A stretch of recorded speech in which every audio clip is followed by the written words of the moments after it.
Bueno, bienvenidos a Hoy Mamá. Hoy la verdad es que tenemos así, entrevistado masculino. Que bueno, siempre lo hemos dicho muchísimas veces en Mamá, que no es solamente para mamás, que también es para papás, para cualquier persona que se quiera acercar y contarnos su historia. Bueno, pues lo hemos conseguido. Tenemos a un hombre, exactamente al presidente nacional de la Asociación de Padres de Familias Separados, Juan Carlos López Medina. Juan Carlos, bienvenido a Hoy Mamá. Muchísimas gracias por la invitación y bien hallado siempre. Juan Carlos, la asociación nació en 1993. Explícanos un poquito más con qué objetivo nace la Asociación de Padres de Familias Separados. La asociación, como muy bien dices ahora, Cristina, hace 29 años que estamos trabajando siempre en favor de los padres, de las madres y de los hijos. Nuestro principal objetivo es que no se vulneren los derechos de los menores, ni de los padres, ni de las madres. Si bien es cierto que esta asociación, que es la más longeva que hay en España, empezó con unos criterios más enfocados hacia el hombre que hacia la mujer, pero porque entonces la verdad es que no había ningún tipo de asistencia a los hombres, tanto a nivel jurídico como a nivel psicológico y demás. Entonces, a partir de ahí, del 93, de marzo del 93, empezó a evolucionar poco a poco hasta convertirse en una asociación mixta. Como objetivo principal tenemos la custodia compartida como primera opción.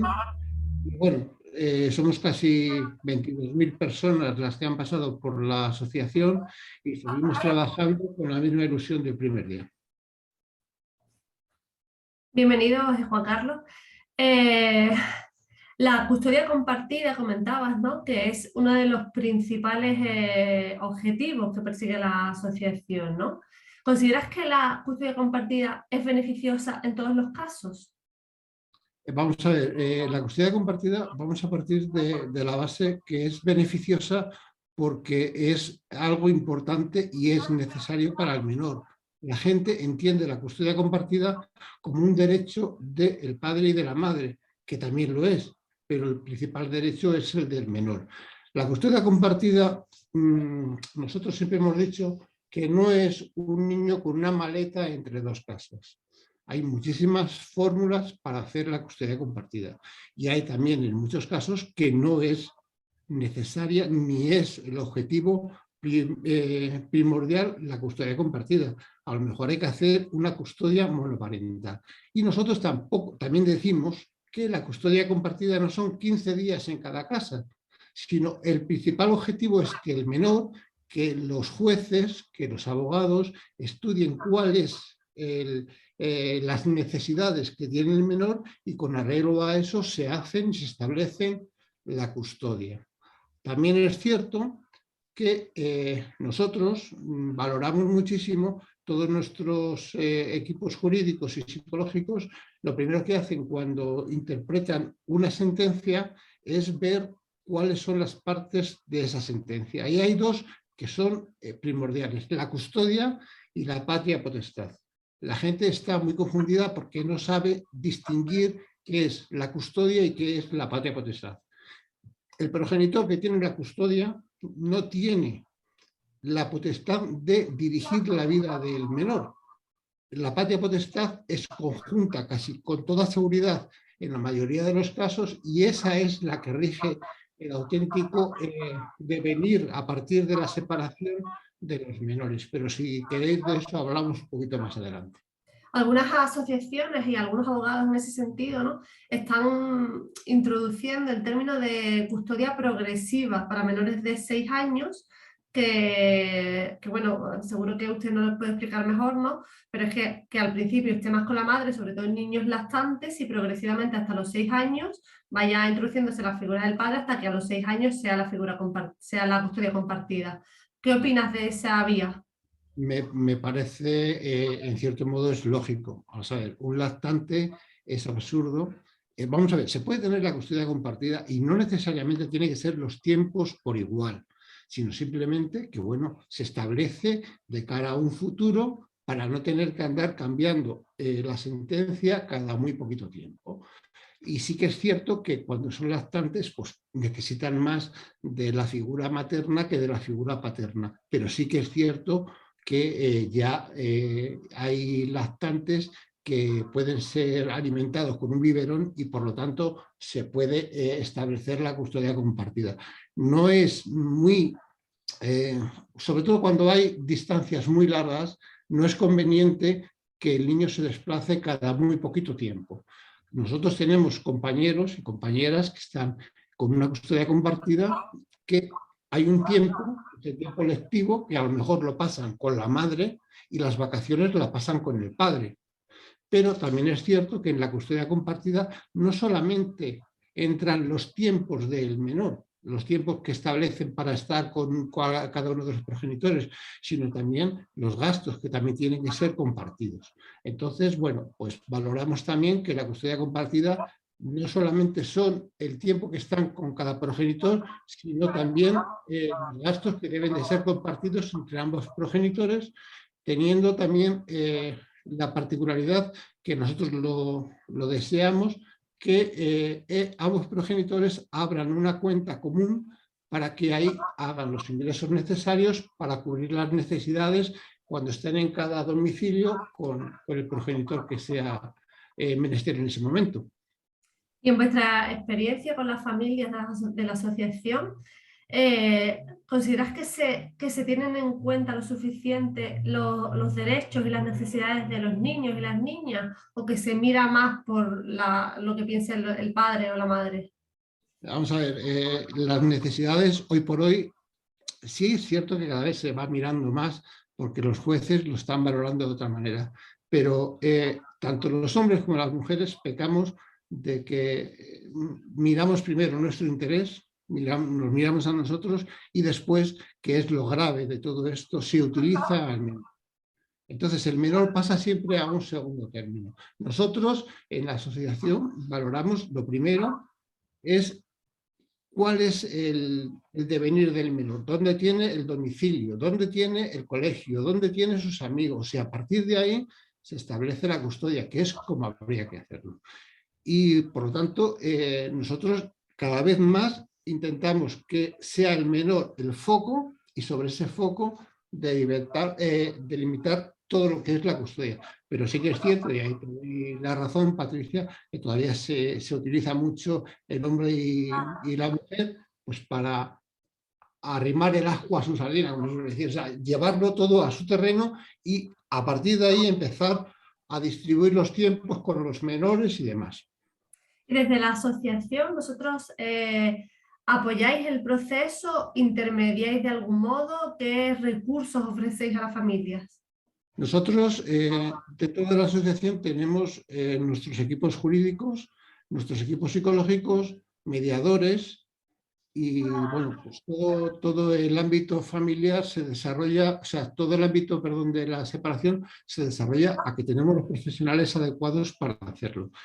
Valoramos mucho la mediación familiar, porque sí que es cierto que hay muchas veces, y de hecho nos ha pasado a nosotros en la asociación, de gente que venía con intención de separarse, que hemos mediado, hemos interferido en esa y están viviendo y conviviendo juntos, porque a lo mejor lo que realmente necesitaban es un profesional que les encauzara otra vez en su matrimonio. Si no se puede, es conveniente e intentamos siempre que sea con un abogado, con un procurador y con un convenio regulador que lo establezcan los progenitores, para que así el juez de esa manera coge y firma una sentencia mucho más fácil. Si tiene que interferir el juez, no va a quedar satisfecho ninguna de las partes, porque lógicamente tiene que mirar, que es cierto que lo va a mirar la Fiscalía y el juez va a mirar los derechos principales del menor y siempre a uno de los dos progenitores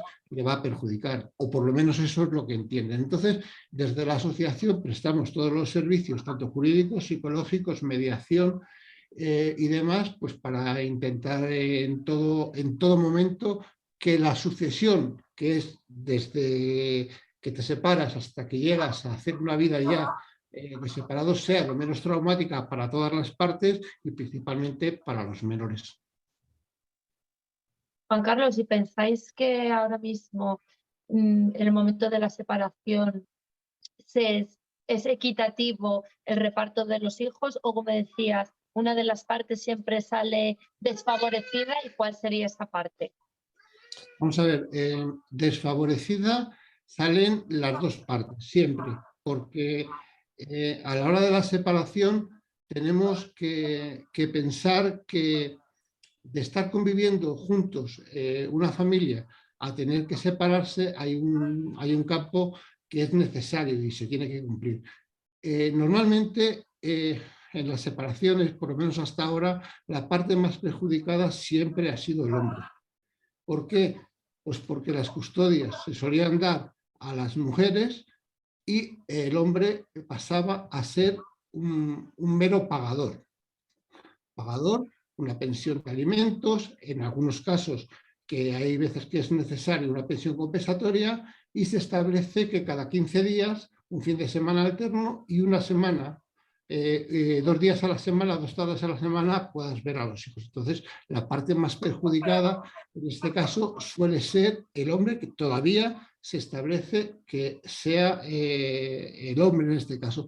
Pero también es cierto que ahora ya se busca más el hacer acuerdos mutuos entre los progenitores, de tal manera que perjudiquen, lógicamente, lo menos posible a ambas partes y, por supuesto, a los menores. Y en los casos en los que los progenitores viven o se van a ir a vivir a localidades diferentes, ¿no? ¿Cómo intermediáis? ¿Cómo actuar en esos casos? Pues lo primero, solemos recomendar que el menor o los menores, en este caso, donde tengan el domicilio habitual, que es donde se queden. ¿Por qué? Pues porque tienen el colegio, tienen su domicilio, tienen por los amigos y demás. En el caso de que haya por necesidades de trabajo que cambiar de ciudad, bueno, pues hay que establecer cuál es el mejor, que es lo que os he dicho al principio de la entrevista, cuáles son los mejores momentos para que el menor pase con cada progenitor, y a lo mejor pues se establece que los tiempos, si no hay una distancia muy grande, pues que cada 15 días, pues que a lo mejor, o que los festivos o que los puentes los pase con el progenitor que normalmente no está, y que todos los días pues se establezca una hora, que ahora tenemos la suerte, como estamos nosotros ahora telemáticamente, y que podamos tener una relación telemática. Eso también es custodia compartida. No interferir, que el menor pueda estar de una manera telemática a unas horas razonables y fuera del tema de los estudios, que pueda estar con los progenitores, con los abuelos, porque es que, claro, nosotros hablamos de la custodia y hablamos del ámbito del padre y de la madre, y es que el ámbito de la custodia es el ámbito de los abuelos, de los primos, de los tíos. Es decir, que un menor, no, porque se han separado sus padres, no tiene que romper los vínculos familiares con el resto de la familia, porque la familia extensa no deja de ser familia. Por lo tanto, intentamos que pasen el mayor tiempo posible, siempre de forma razonable y siempre y cuando no interfiera el funcionamiento normal del menor. ¿Y cuáles son los problemas más comunes que llegan a la asociación? Los problemas más comunes hoy por hoy son problemas económicos. O sea, una pareja rompe en muchísimos casos por problemas económicos. Problemas económicos que te llevan a tener que romper la familia. Sí que es cierto que se está dando últimamente mucho, que hay mucha gente que nos viene y dice que se quieren separar, pero el principal problema es que no tienen dinero para hacerlo. Entonces, pues bueno, de alguna manera siguen conviviendo en el mismo domicilio. Nosotros pensamos que es muy arriesgado eso, porque al final pues, puede acabar en un conflicto, pero siguen viviendo porque no pueden separarse. Sí que les decimos, si es conveniente, que si tienen familiares que les puedan acoger, pues bueno, que se vayan dividiendo y demás, pero que nunca abandonen la sensación de ser padres, y que tenemos que seguir razonando que somos padres. Los principales problemas, insisto, son problemas económicos Hay también veces que es un tema que es bastante delicado, son temas de malos tratos y demás, y son los temas que más nos vienen a la asociación, temas de malos tratos y temas de problemas económicos. Supongo que también os llegarán, supongo, muchas historias de separaciones a raíz de terceras personas, ¿no? Entiendo que cuando hay una tercera persona es aún más complicado de tejer ese hilo de convivencias, ¿no? Sí, efectivamente, los problemas de terceras personas son muy comunes, pero también es cierto que ahora mismo te puedes separar y no tienes por qué alegar absolutamente nada. Es decir, una persona que perfectamente se puede separar porque ha encontrado el cariño, el amor en otra persona, y lo que sí que es cierto que tienen que hacer es intentar que si hay un vínculo en el cual hay menores, que les perjudiquen lo menos posible. Y las terceras personas que no se involucren excesivamente, porque también eso es un problema, que se involucran tanto las parejas de las madres como las parejas de los padres, a lo mejor se involucran haciéndose pasar por padre o por madre cuando no lo son, cuando tienen las figuras, los roles de la figura del hombre y de la mujer, de los progenitores, tienen que seguir presentes siempre.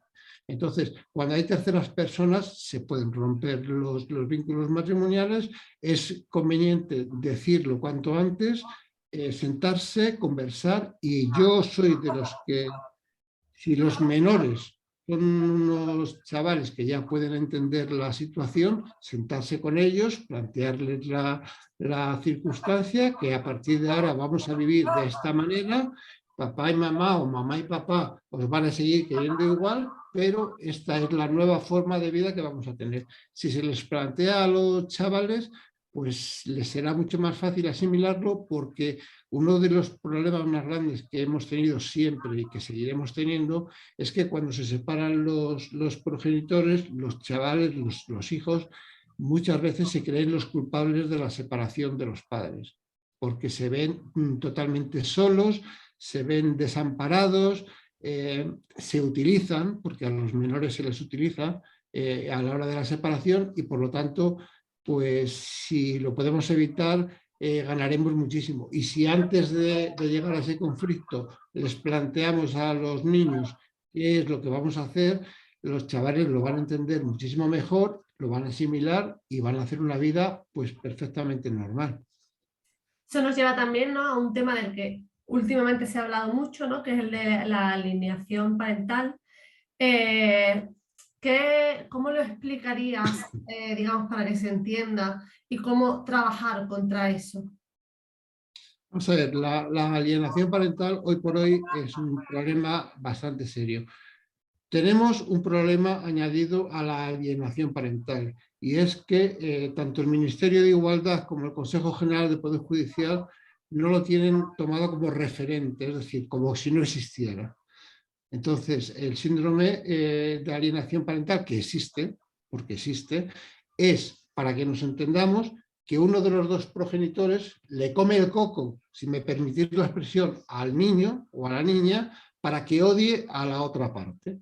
Y eso es básicamente la alienación parental. Si tú a un crío le estás machacando constantemente, tu madre no sé cuál, aunque sea mentira, al final lo somatiza de tal manera que se lo cree él y lo expresa de cara a la otra persona con te odio, eres la peor persona, y todo eso, pues bueno, lleva a un distanciamiento grandísimo entre las partes y principalmente al menor.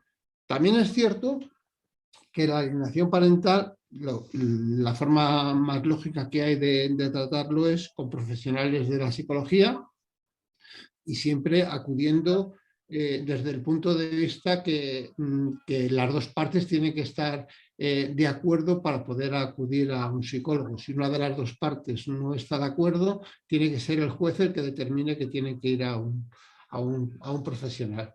Entonces, si nosotros valoramos que la alienación parental es dañina para el menor y que al final, con el paso del tiempo, ese menor se va a dar cuenta que el progenitor que le está alienando, le está engañando, al final todo va a cambiar y la persona alienadora se va a quedar totalmente sola porque ese crío cuando crezca verá que todo lo que ha pasado ahí es total y absolutamente mentira. La alienación parental existe y aunque el Consejo General del Poder Judicial, aunque la ministra Montero diga que es mentira, existe y de hecho en los juzgados se está tratando y se está intentando evitar por todos los medios. Juan Carlos, yo creo que en ese sentido también sería importante matizar qué problemas puede tener psicológicos en el niño, porque claro, tener a tu padre o a tu madre diciéndote todo el día que el otro es el mismísimo demonio, al final es un poco una patata caliente, porque se piensa que el daño se le está haciendo a la otra persona cuando realmente le estás haciendo el daño a tu propio hijo. ¿Qué efectos puede tener eso a la larga psicológicamente hablando en el niño? Pues el principal problema que puede tener es, el primero, es un fracaso escolar, casi al 100% de los casos. En muchos casos, chavales que se meten en pandillas, en droga, en grupos totalmente fuera de lo que es el contexto de la vida ciudadana normal, y lo que hacen es somatizar un problema que al final se lo acaban creyendo que es mentira. Y yo insisto, el principal problema ahora mismo cuando son los chavales pequeños, porque ya cuando son, vamos a ver, un chaval de 12, 14 años, es mucho más difícil alienarlo porque ya sabe perfectamente y tiene muchas más formas de distinguir qué es alienación o no es alienación. Pero a un niño pequeño es el fracaso escolar total y absoluto. Lo que no puedes hacer, que además está pasando constantemente, es que tú a un crío, me da igual, sea el padre o la madre, el alienador, cuando tiene que ir al régimen de visitas de la otra parte, va con una lección aprendida, con una tensión, somatizando un problema de tal manera que ha habido muchísimos casos que incluso los chavales de 6, 7 años han perdido pelo, se ponen una tensión bestial e intentan, pues de alguna manera, soltar todo en un momento y después relajarte, ya se relaja. Nosotros, que trabajamos con grandes profesionales en este sentido, lo que recomendamos a los padres es que cuando viene el niño influenciado y lanzando esa sarta de barbaridades contra eso, que lo dejes, primero que lo dejes hablar, que lo dejes relajarse y cuando llegue al final de la conversación decirle, bueno hijo, no pasa nada, tú ahora estás aquí conmigo, estás tranquilo, relájate, tienes tus juguetes, tienes tu familia. El chaval poco a poco se va a ir relajando y va a ir viendo poco a poco la verdad. Entiendo entonces, Juan Carlos, que ofrecéis apoyo psicológico a estas familias, a estos niños. Sí, de hecho estamos trabajando con uno de... No me gusta hacer propaganda, pero sí que es cierto que hay que decirlo, que es uno de los mejores psicólogos en el tema del síndrome de alienación parental, que es José Manuel Aguilar Cuenca, y hoy por hoy bueno, pues tenemos reuniones constantes y como hemos dicho a lo largo de la entrevista, es muy fácil hacer una entrevista, hacer el tema pues, por medio de una videoconferencia. Entonces sí que ofrecemos esta forma de poder ayudar, y que es cierto que se lo ofrecemos, pero no solamente al crío, sino se ofrecemos a todas las partes, porque al fin y al cabo las partes son las perjudicadas son las tres partes y por lo tanto ofrecemos. También es cierto, y quiero hacer que no se me olvide, y quizás a lo mejor no estamos relacionados con esto, pero también es importante decirlo, que en todo esto una parte que también sufre muchísimo son los abuelos. Nosotros también trabajamos mucho la faceta de los abuelos. De hecho, nosotros trabajamos, estamos con nuestros trabajos y muchos fines de semana, cuando tenemos a los hijos, los padres separados, pues tienen que ser los abuelos los que se preocupen de ellos, y es una parte importantísima. Y si para nosotros es doloroso que te llegue un crío y que te diga que eres un tal, que eres un cual. Fijaros, Cristina, fijaros, Patricia, que os diga eso a un abuelo, a tu padre o a tu madre. La verdad es que ha habido auténticos abuelos que se han deshecho, que no sabían cómo actuar, pues porque les viene un nieto o una nieta y les dice que son malísimos, que no te quiero, cuando han sido ellos los que les han criado. Entonces, sí que es importante, y también tratamos mucho de forma psicológica a los abuelos, que es una parte importantísima dentro de la separación y el divorcio. De hecho, hoy en día se puede, como abuelos, pueden reclamar el ver a los nietos a nivel judicial, que es algo que no se Exactamente. sabe siempre.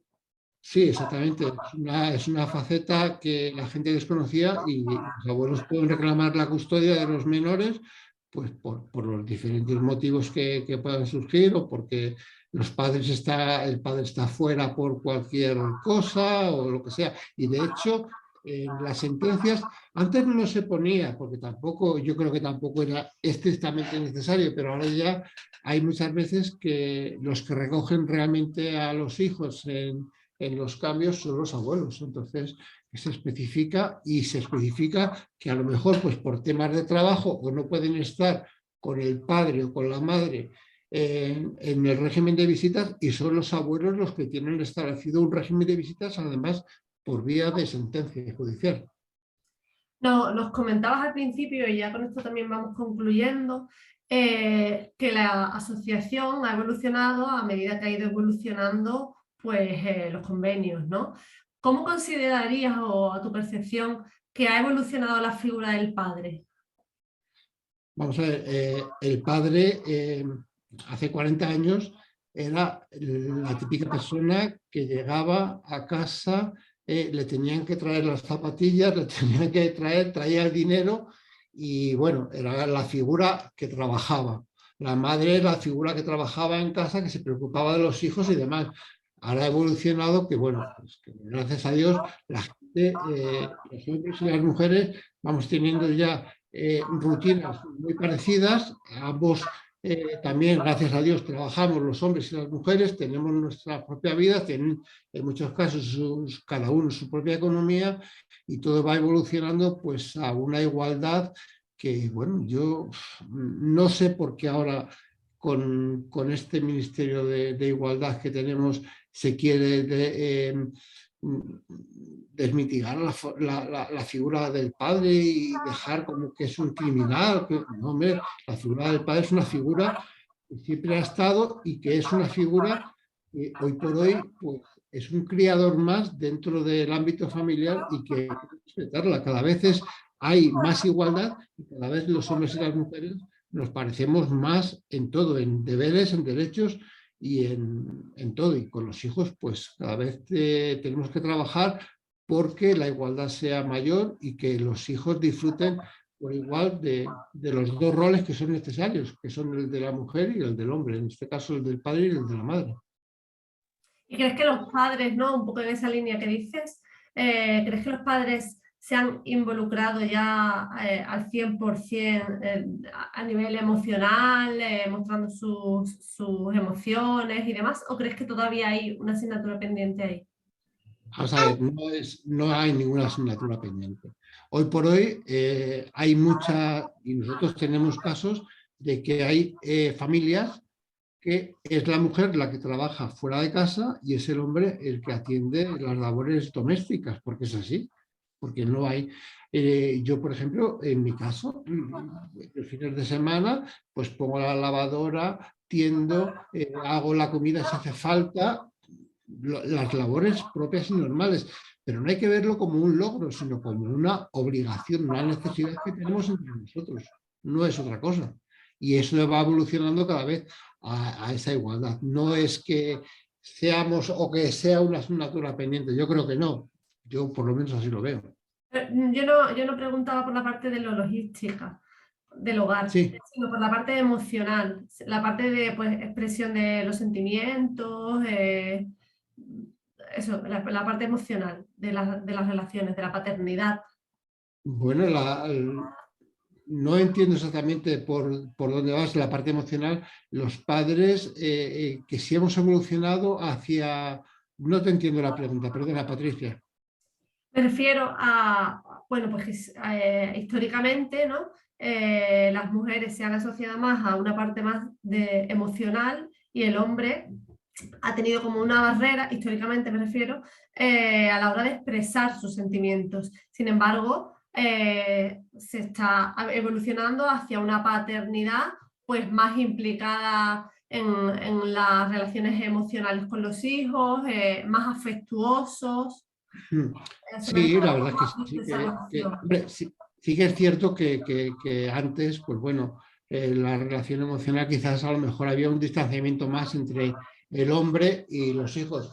Es cierto que ahora pues se busca mucho más el cariño, se está mucho más relacionado con los hijos y es cierto que, bueno, se va más al parque, se hace más vida familiar y sí, sí que ha evolucionado y ha evolucionado positivamente. En ese sentido, sí que es cierto que teníamos esa barrera, que había ese distanciamiento, a lo mejor era pues porque el hombre, la figura del hombre era una figura que estaba vinculada dentro del trabajo y que había, pero bueno, emocionalmente yo creo que todos los que estamos aquí y todos los que nos estén escuchando tienen que tener una figura referencial del padre y de la madre, unos de una manera, otros de otra, pero bueno, yo creo que hemos evolucionado todos hacia mejor. También es verdad que las mujeres también han evolucionado y nos lleva a un punto, a un término medio. Nosotros decimos que todo esto es el efecto péndulo. Hay unas veces que está a un lado, otros a otro, y ahora estamos intentando que cada vez las familias sean más, se unan mucho más emocionalmente y buscar el término medio, que es el término donde tenemos que llegar, sobre todo por el bienestar de los menores. Bueno, Juan Carlos, pues con ese mensaje nos vamos a despedir. Muchísimas gracias por habernos acompañado en Ven Mamá. Y bueno, pues ya lo saben, volveremos con historias como estas, con asociaciones como estas también. Si quieren se suscriben, pero por encima de todas las cosas del mundo, ya lo saben, se cuidan. Muy bien, pues muchísimas gracias. Con este tipo de entrevistas estáis haciendo una labor magnífica y a ver si vuestro canal, entre todos le damos a un suscribe y sube, que es lo importante. Un saludo muy grande para todos.